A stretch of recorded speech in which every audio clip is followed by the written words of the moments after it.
कहानी की शुरुआत होती है एक ऐसे बोर्डिंग स्कूल से जो कि हर 3 साल के बाद अपने दरवाजे खोलते हैं कुछ खास स्टूडेंट के लिए। लेकिन यहाँ पर एक रूल है, यहाँ पे एडमिशन के लिए बच्चे टेस्ट नहीं देते हैं बल्कि इनके पेरेंट्स देते हैं। पेरेंट्स काफ़ी ज़्यादा उत्साहित होते हैं अपने बच्चों को इस स्कूल में यानी कि शानदार दिखने वाले इस स्कूल में भेजने के लिए। लेकिन असली सच्चाई तो कुछ और ही होती है और यह स्कूल असल में एक जेल होता है, रहस्यों से भरा हुआ, जहाँ पर क्या क्या होता है वो आगे देखने के बाद पता चलेगा कि हज़ारों सख्त नियम हैं जिसको सुनने के बाद आपके होश उड़ जाएंगे। के साथ हम एक लड़की को देखते हैं जो कि काफ़ी ज़्यादा खूबसूरत, जिद्दी और बदतमीज़ होती है, जिसका नाम होता है बीटा, जो काफ़ी ज़्यादा रूड और बदतमीज़ होती है। लेकिन उनके पेरेंट्स इसकी हरकतों की वजह से इसको ज़बरदस्ती यहाँ पर भेजते हैं। अब बीटा यहाँ पर आ तो जाती है लेकिन उसकी नज़र पड़ती है नाइनी पर, जो कि एक लंबा दुबला पतला और काफ़ी ज़्यादा निर्बल शरीर वाला होता है लड़का, बाकी सबसे काफ़ी ज़्यादा अलग होता है। तभी प्रिंसिपल सबके सामने ऐलान करते हैं कि अब सभी छात्रों को 3 साल तक यहीं पर रहना होगा और इस स्कूल में पूरी तरीके से बंद रहना होगा। साफ शब्दों में कहा जाए कि सबसे करीबी गांव भी यहाँ से 100 किलोमीटर दूर है, इसलिए यहाँ से भागना नामुमकिन ही है। और अब से तुम्हारे आसपास सिर्फ वही लोग होंगे जो कि इस स्कूल के अंदर हैं, ना कि कोई और बाहर जाएगा और ना ही कोई और अंदर आएगा। इस रहस्यमयी जगह की दीवार के पीछे बहुत कुछ छुपा हुआ है जो धीरे धीरे अब सामने आने वाला है। जब एक लड़का भागने की कोशिश करता है तो स्कूल का गार्ड उसके सामने आ जाता है और लड़का कहता है कि साइड हो जाओ।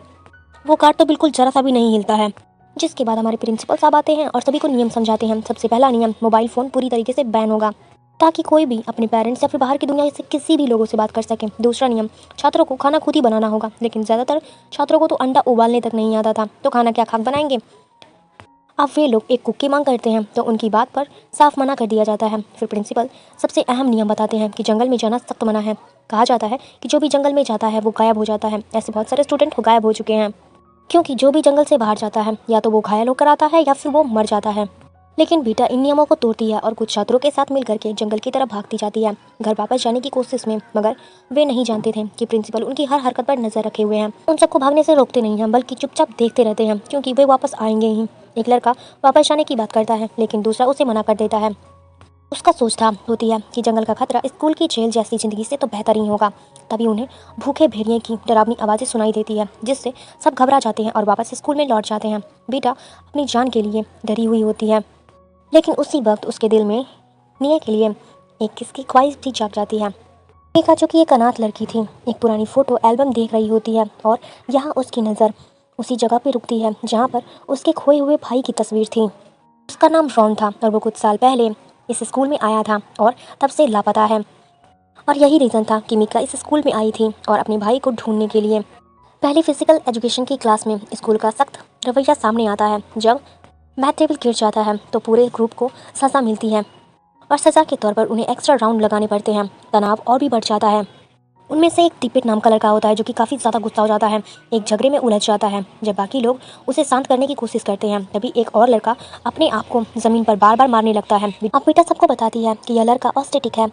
इसका मतलब है कि वो उसका नेचुरल रिएक्शन है, वो कुछ जानबूझ के नहीं कर रहा है, बल्कि ये एक ऐसी परिस्थिति है जिसमें वो अपने शरीर पर कंट्रोल नहीं रख पाता, ये एक बीमारी जैसी है। फिर प्यार की कहानी दस्तक होता है, यानी कि बीटा एक बुली को थप्पड़ मार देती है। वह लड़का उसे मारने के लिए आगे बढ़ता है, तभी निर्णय बीच में आ जाता है और अपने दिल के साथ बीटा के लिए अपनी जान तक देने के लिए तैयार हो जाता है। बाद में प्रिंसिपल सभी स्टूडेंट को एक बेहद ज़रूरी टास्क देते हैं जो कि मुर्गे के बच्चे होते हैं उनका ध्यान रखने के लिए कहा जाता है। लेकिन अगर कोई अपने चूजे का ध्यान नहीं रख पाता है उसे टॉर्चर भी किया जाता है और धमकी दी जाती है। और अब जो बुली लड़के होते हैं वो इस जिम्मेदारी को गंभीरता से नहीं लेते हैं। उनमें से एक लड़की होती है जो इन सभी जीवों को नाम दे रही होती है ताकि सबका दिल पिघल जा सके और वे जिम्मेदारी महसूस करें। और उसी वक्त चूजे को बराबर तोड़ दिया जाता है और सारा इल्ज़ाम उस ऑस्ट्रेटिक लड़की पर डाल दिया जाता है। उसका नाम वाला चूजा भी मरा हुआ मिलता है और ये देखने के बाद सब लोग तो काफ़ी ज़्यादा परेशान हैरान हो जाते हैं। डायरेक्ट बिना किसी सबूत के उस मासूम लड़के को सज़ा मिलती है। 1 हफ्ते तक बिना खाना पानी के एक कमरे में बंद कर दिया जाता है। बीटा अपने दोस्तों के साथ उस लड़के को बचाने का प्लान बनाती है, लेकिन उसका प्लान हिस्ट्री के टीचर सुन लेते हैं। जब वे लोग भागने की कोशिश करते हैं तो स्कूल का हेड गार्ड उन्हें डंडे से मारने की धमकी देता है। अब यह वही डंडा होता है जो स्कूल में कई पीढ़ियों से इस्तेमाल किया जा रहा है। वापस क्लास में हिस्ट्री टीचर गेट लॉक कर देते हैं।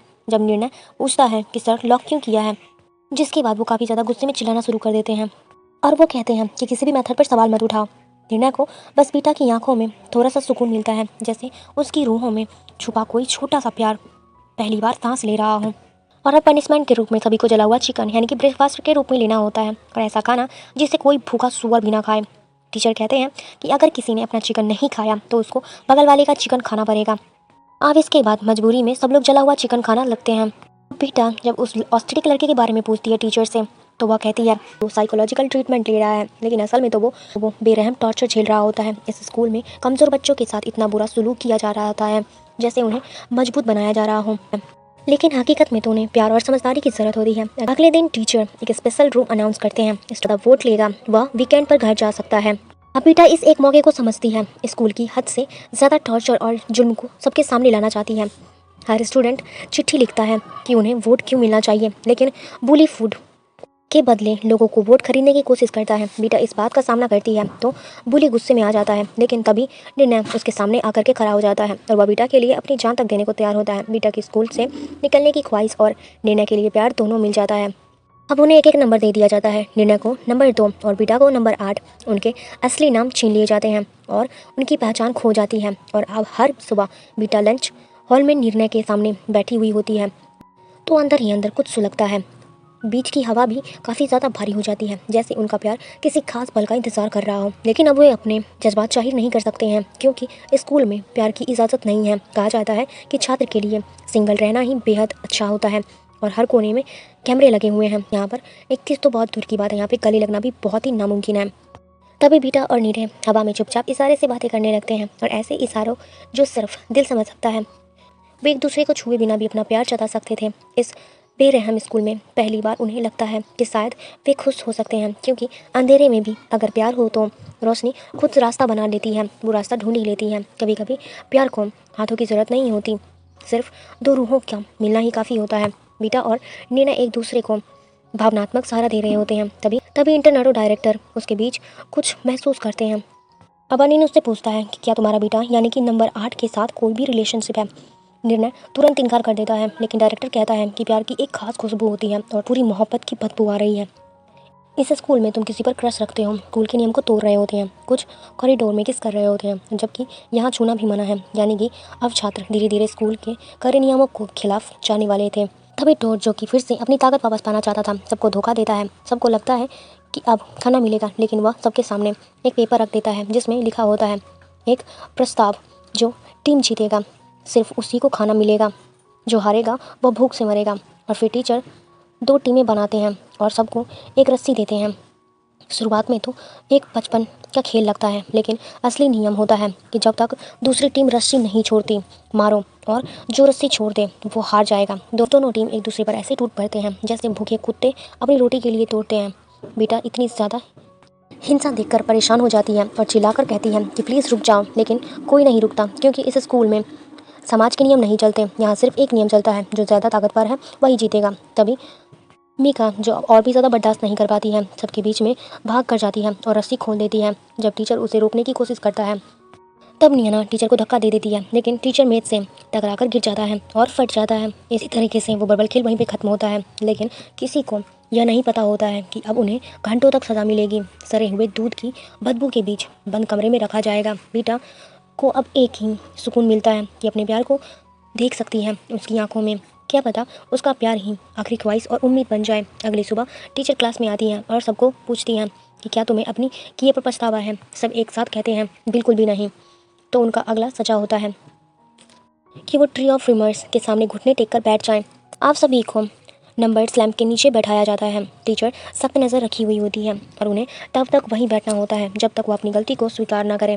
इसी कठोर हालत के दौरान बीटा और नियना फैसला करते हैं कि अब इस स्कूल से भागने का प्लान बनाना ही पड़ेगा। वो अपनी प्लान बाकी स्टूडेंट को बताते हैं और सभी मायूस और थके हुए होते हैं, लेकिन स्टूडेंट तुरंत हाँ कर देते हैं। याद आता है कि जब वह इस स्कूल में आए थे तो तब एक बस में लाए गए थे, तो प्लान बनता है कि डायरेक्टर के ऑफिस में घुसना है और बस की चाबी लेना है। रात के वक्त वह स्कूल की सारी लाइट्सों को ऑफ कर देते हैं। अब एंडीनिया एक झूठी फाइल रिपोर्ट करता है। दूसरे स्टूडेंट भी मिलकर कहते हैं कि किचन में आग लग गई है और यह सब टीचर को भ्रमित कर देते हैं और इधर उधर भागने लगते हैं। स्कूल के आंगन कोर्ट में एक छोटी सी आग लगाई जाती है, बस ध्यान भटकाने के लिए। इस अफरा तरी के बीच उन्हें बस की चाबियां मिल जाती हैं, लेकिन जैसे ही वह बस की तरफ दौड़ते हैं और निकलने की कोशिश करते हैं, डायरेक्टर उन्हें परख लेते हैं। वो ठंडी बेरहम आवाज़ में कहते हैं कि अपने इमेच्योर प्लान को छोड़ो, तुम्हें क्या लगता है कि तुम्हारे घर वाले तुम्हें वापस देखना चाहते हैं। फिर डायरेक्टर एक रहस्यमयी केक सबको ऑनर करता है। कि उन सभी को जो घर जाना चाहते हैं, सभी बच्चे बिना कुछ सोचे वो केक खा लेते हैं। लेकिन उस केक में नींद की दवा मिली होती है। जब उस सबकी आंखें खुलती हैं तो उन्हें लगता है कि वह अपने घर पर आ चुके हैं। बीटा सबसे पहले अपने घर पहुंचती है, लेकिन जैसे ही वह दरवाजे पर पहुंचती है, देखती है कि उसका सारा सामान बाहर फेंका हुआ है और हैरान परेशान खड़ी रह जाती है। कुछ समझ में नहीं आ पाता। तभी उसकी मौसी सामने आती है और कहती है कि उसने बीटा का कमरा बेच दिया है, बल्कि पूरा घर ही बेच दिया है। बीटा को धीरे धीरे सच्चाई का एहसास होता है कि उसकी मौसी ने सिर्फ समय और पैसे की बचत के लिए उस क्रूर बोर्डिंग स्कूल में भेजा था। उसके चेहरे पर गुस्सा और दर्द दोनों साफ झलकते हैं। तभी बुली ट्विंस वापस आते हैं और देखते हैं कि उनके पिता अपनी प्रेमिका के साथ खड़े हैं। उनका पिता उन्हें बताता है कि उसने खुद पैसा दिया ताकि वे 3 साल तक इंटरनेटो में रहें और अब उससे कहता है कि यहाँ से चले जाओ। अब धीरे धीरे बहुत सारे छात्रों को एहसास हो जाता है कि शायद उनकी फैमिली उनसे सच में प्यार नहीं करती है। एक और लड़की अपने पिता को शादी के कपड़ों में देखती है और वह अपने पिता से कहती है कि वह उसकी जिम्मेदारी है, लेकिन उसका पिता बेरहमी से उसे धक्का देता है और थप्पड़ों से मारने लगता है, जैसे वह उसकी बेटी नहीं है, कोई बोझ हो। एक ऑस्ट्रेलिक लड़का जब घर पहुंचता है तो उसकी माँ बस यही कहती है कि वह जल्दी से वापस इंटरनाडो चला जाए, ताकि उसका पिता एक शराबी और हिंसक आदमी है जो उसके लिए खतरनाक हो सकता है। लेकिन सबसे दिल तोड़ देने वाली वापसी यहाँ की होती है। उसे पता चलता है कि उसकी माँ अब इस दुनिया में नहीं रही।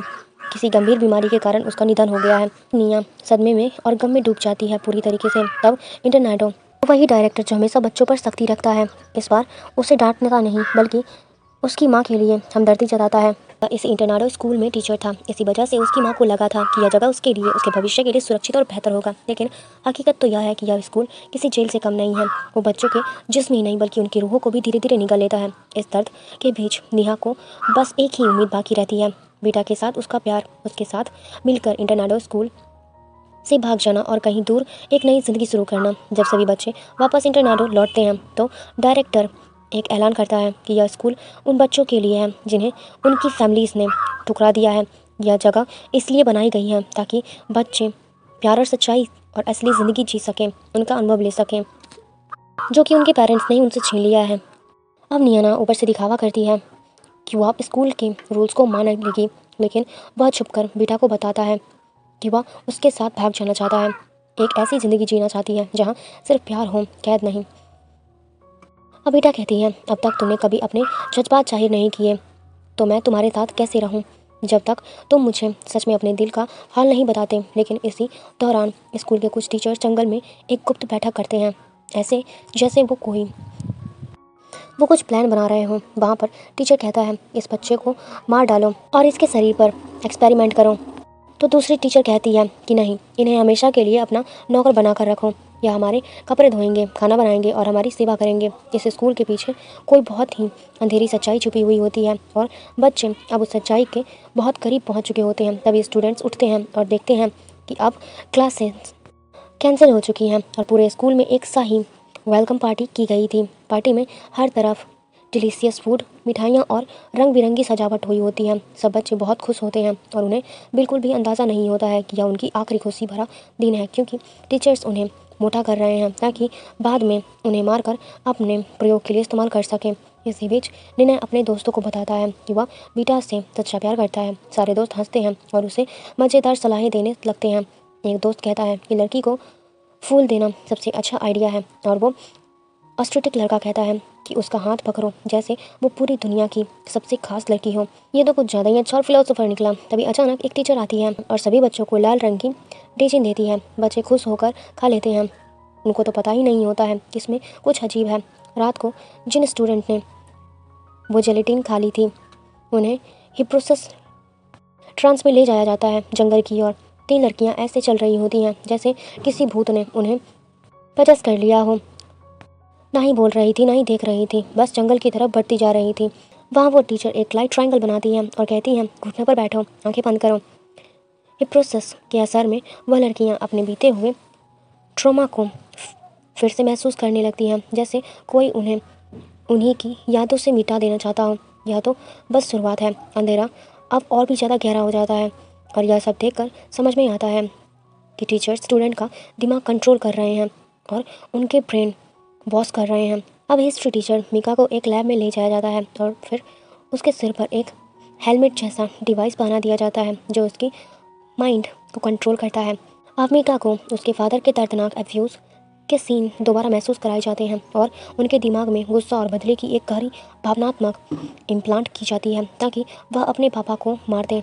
अब यहाँ पर हमें यह डिस्कवर होता है कि टीचर खुद बच्चों को नहीं मारना चाहते, बल्कि वह चाहते हैं कि बच्चे अपने ही माँ बाप को मार दें ताकि बाद में टीचर्स उनकी प्रॉपर्टी और पैसे अपने नाम पर कर सकें। जब यह सब हो रहा होता है उसी वक्त पीटा रात के अकेले में चल रही होती है। उसे लगता है कि कोई उसका पीछा कर रहा है। तभी वह देखती है कि निर्णय उसका पीछा कर रहा है और फिर वह शर्माते हुए कन्फेस करता है कि वह डर गया था कि कहीं कोई उसे किडनैप ना कर ले, या जो प्यार के जज्बात से भरी होती है अब वो उसे कहती है कि वह अपनी फीलिंग्स में थोड़ा ज़्यादा डायरेक्ट हो। निर्णय अपना हाथ बढ़ाता है।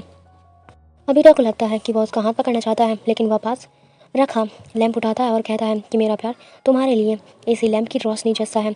तो मेरी ज़िंदगी का वह सितारा हो जो मुझे रास्ता दिखाती है। बीटा शर्मा जाती है और कंफ्रेस करती है कि उसकी हिम्मत और इंसाफ की भावना बहुत ही बड़ी फ़ैन है। उधर पता चलता है कि मीका का भाई जिंदा है और वह अकेला लड़का है जो एक्सपेरिमेंट से बचा हुआ है, इसलिए वह विलन जिसके सिर पर हमेशा ट्रॉफी होता है उसे सबसे बड़ा चैलेंज मानता है। मिस्टर गौरव छुप कर सब कुछ कंट्रोल कर रहा होता है। उसका प्लान है कि स्टूडेंट को सोल्जर्स बनाकर अपनी आर्मी खड़ी कर सके, जबकि रॉन का मकसद सिर्फ अपनी बहन मीका को बचाना होता है। रॉन दिल से एक कंपास को फॉलो करता है और आखिरकार अपनी बहन तक पहुंच ही जाता है। मीका उसे देखती है। मीका उसे देखकर उसके गले लग जाती है। भाई बहन का मिलना ये बहुत ही ज़्यादा इमोशनल मोमेंट होता है। उसे स्कूल के सीक्रेट एक्सपेरिमेंट के बारे में बताता है, लेकिन जैसे ही दोनों वहाँ से भागने की कोशिश करते हैं कि तभी विलय उनके रास्ते में आ जाता है हाथ में गन लेकर, और वो सिक्का निकालता है और एक डरावना गेम प्रपोज करता है। अगर हैर आया तो एक लेबोरेटरी में एक्सपेरिमेंट होगा और दूसरा भाग सकता है। अब कॉइन उछलता है और क्रॉस होता है। रॉन और मीका बस 10 सेकंड का फ़ायदा उठाकर दौड़ने लगते हैं, लेकिन एक गार्ड उन्हें रोक लेता है। फिर निर्णय अपनी जान की परवाह किए बिना गार्ड से टकरा जाता है, लेकिन उसे बहुत ही बुलेट लग जाती है जिसकी वजह से वो नीचे गिर जाता है। सभी स्टूडेंट को उसके डॉम्स में बंद कर दिया जाता है बिना खाने पीने के। अगली सुबह कुछ स्टूडेंट को चुना जाता है और उनकी नसों में एक ट्रांसपेरेंट लिक्विड इंजेक्ट किया जाता है। जब बीटा कम्फर्ट एरिया पहुंचती है तो एक नई बॉटल को नोटिस करती है। तभी नूगो टियाना और बिल आते हैं और उनका बिहेवियर बिल्कुल ही अलग होता है। बहुत शांत और रोबोटिक जैसा वो ज़ॉम्बीज़ के जैसा बन गए थे। अब वो सब बहुत विनम्रता के साथ कहने लगते हैं कि यह पानी पियो, इसमें वही चीज़ है जो हमें खुशी देती है। लेकिन दरअसल यह हिप्नोटिक जहर होता है जो स्टूडेंट का दिमाग कंट्रोल कर लेता है। अब सिर्फ 3 ही नहीं बल्कि और भी कई सारे स्टूडेंट हिप्नोटिक हो चुके होते हैं। सब ऐसे बर्ताव कर रहे होते हैं जैसे कि सब कुछ नॉर्मल है, लेकिन अंदर से उनका दिल अब रोबोटिक हो चुका होता है और वे विलेन के हर कमांड को फॉलो कर रहे होते हैं। विलेन का अलग प्लान होता है कि अब वह स्टूडेंट के माता पिता को स्कूल बुलाएंगे ताकि उन्हें भी अपने चेस गेम में मोहित कर लिया जाए और इस्तेमाल कर सकें, जिसमें सबसे पहले निनय का बाप जो सबसे पहले ही झूठ बोलकर मरने का नाटक कर चुका था ताकि अपने बेटे की जिम्मेदारी से बच सके। लेकिन जैसे ही वह स्कूल में आता है, नेहा को हिप्नोटाइज्ड मोड में देखता है तो उसकी सांसें थम जाती हैं। विलन अनाउंस करता है कि अब तुम्हें मौका मिलता है बदला लेने का उन पेरेंट्स से जिन्होंने तुमसे कभी सच्चा प्यार नहीं किया। फिर सभी पेरेंट्स जंगल में छोड़ दिए जाते हैं और बच्चों से कहा जाता है कि वे अपने पसंदीदा हथियार के साथ उनका पीछा करें। उन्हें 99 सेकंड दिया जाता है छिपने के लिए। उनके बाद शुरू होती है डरावनी और थ्रिल से भरी ठिकान की दौड़, जिसमें से मेटोन एक घमंडी छात्र बंदूक लेकर अपने पिता का पीछा करता है। उसके दिल में सिर्फ बदले की आग भरी होती है। कुछ छात्र नकली प्यार दिखाते हैं, जैसे एक लड़की अपने घायल पिता को देखकर उनकी तकलीफ और भी बढ़ा देती है। और फिर आता है निर्णय का पल। उसके हाथ में वही किल्फ स्टिक होती है जिससे उसका बाप उसे बचपन में मारा करता था। वह अपने बाप के सामने खड़ा होता है और उनकी आंखों में डर देखकर उन्हें अजीब सी खुशी महसूस होती है। सबको लगता है कि नैना भी हिप्नोटाइज हो चुका है, लेकिन जल्दी ही सच सामने आता है कि वह तो बस एक्टिंग कर रहा था। फिर भी वह अपने अंदर का सारा गुस्सा निकालते हुए, तू एक ऐसा इंसान है जिससे प्यार का कोई हक नहीं है। मैं एक खूबसूरत लड़की से मिला हूँ जिसे जिसने मुझे वह प्यार दिया जो आप कभी भी मुझे नहीं दे पाए। यह कहकर निर्णय अपने बाप को एक गिफ्ट देता है, ऐसा डिवाइस जो उसकी सारी यादें मिटा दे, ताकि वह हमेशा के लिए अपने बेटे को भूल जाए। और अब उसके बाप के पास उसे तकलीफ़ देने का कोई तरीका नहीं बचता। निर्णय का असली मकसद बस एक था, बीटा को किस करना। बीटा कहती है, ठीक है, मैं तुम्हारी गर्लफ्रेंड बनूंगी, लेकिन जब तक हम इस इंटरनाडो को बुराइयों से आज़ाद करा लेंगे। तभी एक टीचर उनका पीछा करता है, लेकिन दूर जाते हुए फिसल जाता है। जब बंदूक निकलता है, एक लड़की बीटा के सामने आ जाती है और अपनी जान देकर उसकी रक्षा करती है। यह दिखाता है कि हिप्नोटाइज के बाद भी उनकी आत्मा में दोस्ती और प्यार का एक टुकड़ा बाकी है, और यह साबित करता है कि बुराई कभी इंसान के बीच के असल रिश्तों पर जीत नहीं पा सकती। लेकिन वो प्रोफेसर एक डरावना पिस्ट होता है जो किसी हद तक जा सकता है मारने के लिए। वह निर्णय को बड़े ही बेरहमी से पीटता है ताकि बीटा मीका को उठाकर इंटरनाडो ले जाए, और जाने की कोशिश करती है, लेकिन उसकी ताकत खत्म हो जाती है और वह गिर जाती है। मीका को गले लगाकर रोती है। मीका अपनी आखिरी सांस में कहती है कि मैं मरना नहीं चाहती। उसके बाद वह बेहोश हो जाती है और अब उसकी ज़िंदगी छात्रों के हाथों में है। एक छात्र मीका को गोद में उठाता है और रॉन, जो उसका भाई है, गुस्से से भरा हुआ टीचर से टकरा जाता है। रॉन और निर्णय मिलकर उस प्रोफेसर से लड़ते हैं। जब हालत बहुत ही ज़्यादा ख़राब हो जाती है तो रॉन अपना हिप्रोपे निकालता है और उसे प्रोफेसर को हिप्नोटाइज कर देता है। रॉन उससे कहता है कि अब खुद को मारना शुरू करो, और वह टीचर वाकई में खुद को मारना शुरू कर देता है, जैसे उसके ऊपर मच्छर चढ़ गए हों। रॉन उसे देखता रह जाता है। जैसे जैसे बहुत ज़्यादा खुद को चोट पहुंचाता है, रॉन फैसला करता है कि वह भी मॉन्स्टर नहीं बनेगा और उसे रोक देता है। मीका को हॉस्पिटल ले जाया जाता है और हिप्नोटाइज्ड कुछ छात्र सामान्य हो जाते हैं। पेरेंट जो कि सब कुछ देख चुके होते हैं, उन्हें मेडिसिन दिया जाता है ताकि उनकी यादें मिटा दी जाए। विलेन हमेशा के लिए अकेला रह जाता है और उसे एक मेंटल असाइनमेंट में भेज दिया जाता है, क्योंकि बिना दोस्तों के ज़िंदगी का कोई मतलब नहीं होता। 1 महीने के बाद मीका पूरी तरीके से ठीक हो जाती है और इंटरनाडो वापस आ जाती है, जहाँ पर सब खुशी से वेलकम करते हैं। निर्णय इस खुशी से प्रेरित होकर आखिरकार बीटा से अपना प्यार कन्फेस करता है। बीटा उसके गाल पर एक प्यारा सा किस करती है और कहती है कि मैं तुमसे बेपनाह प्यार करती हूँ। और निर्णय, क्योंकि इतने बुरे वक्त में भी वह उसको छोड़ा नहीं, अलग नहीं हुआ। दोनों का प्यार और भी ज़्यादा मजबूत हो जाता है और यह उनके प्यार की ताकत का सबूत है। फिर डायरेक्टर को लगता है कि उसकी ज़िंदगी खत्म हो चुकी है, तो वह अपनी वसीयत में लिखता है कि इस स्कूल का नया लीडर रॉन बनेगा। अगली सुबह जब उसे ब्रेकफास्ट देने जाता है तो वह अपने बिस्तर पर मरा हुआ मिलता है। रॉन इंटरनाडो की जिम्मेदारी उठाता है और बीटा और निर्णय के साथ मिलकर के उस जगह को एक खुशहाल और प्यार भरी जगह बना देता है। अब स्टूडेंट जो चाहे वो खा सकते हैं, खुलकर हंस सकते हैं और बहुत ही ज़्यादा अच्छा महसूस करते हैं। वह नई ज़िंदगी में हैं। बीटा खुद को फर्ज से भरा हुआ महसूस करती हैं, क्योंकि अब वो भी बच्चा अपने पास्ट की वजह से तनहा नहीं रहेगा। इसे कभी ना भूलने वाले इंटरनाडो में स्टूडेंट ने एक असली फैमिली बनाई है। फ्रीडम का एहसास और एक ऐसा प्यार जो हर चोट को भर सकता है। अब हीरोज़ की आंखों में अंधेरा नहीं है, बल्कि एक रोशन और खास सी रोशनी है, क्योंकि उन्होंने अपनी सोलमेट्स को पा लिया है। अगर आपको यह कहानी पसंद आई है तो प्लीज़